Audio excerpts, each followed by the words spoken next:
Now, the second tranche of documents relating to the late sex offender Jeffrey Epstein were unsealed overnight. It's an additional 300 pages. Well, it comes as calls continue to grow for Prince Andrew to be further ostracised from the royal family due to his relationship with the disgraced financier. Let's talk to Royal Correspondent Cameron Walker, who's here. Morning, Cameron. I mean, in some respects, there's nothing new, because these are documents which were presented to a court quite a number of years ago now.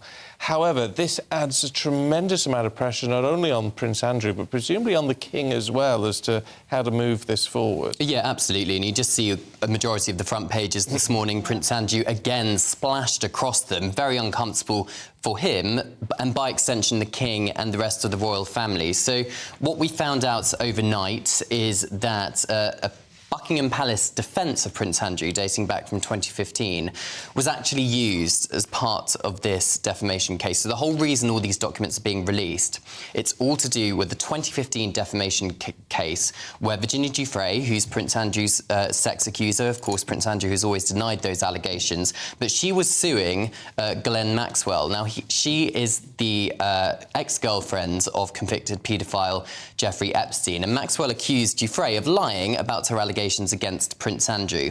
Now, at the time, Buckingham Palace said that they emphatically denied that Prince Andrew was ever involved in sexual relations with Miss Giuffre, but that was used as part of Maxwell's defence. Now, of course, Andrew settled out of court with Virginia Giuffre, and Maxwell is serving a 20-year prison sentence of child sex trafficking. So that's uncomfortable.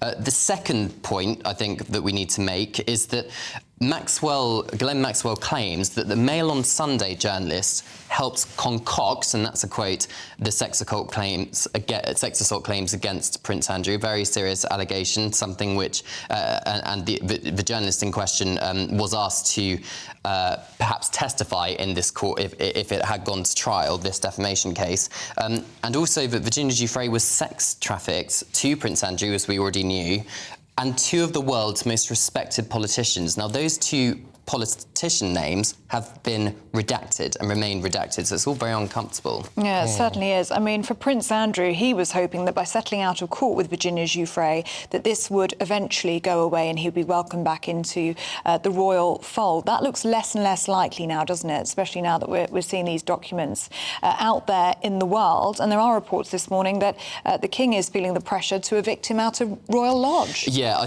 think it's definitely uncomfortable for the King, because we saw Prince Andrew very much publicly with the extended royal family at Sandringham during that Christmas Day walk. I think there is clearly a difference between Andrew being the brother of the King and a private family member of the Windsor family and a working member of the royal family. When he settled out of court, millions of pounds reportedly to a woman he claims to have never met, the late Queen stripped him of his military titles, his HRH status and all the rest of it. So Prince Andrew's pretty much been left with nothing in terms of official royal status.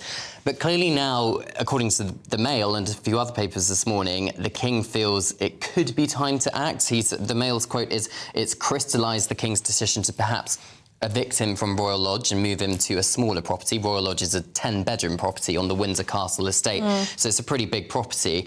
That's not been confirmed by Buckingham Palace. They're not commenting, so I think we'll have to wait and see on that one.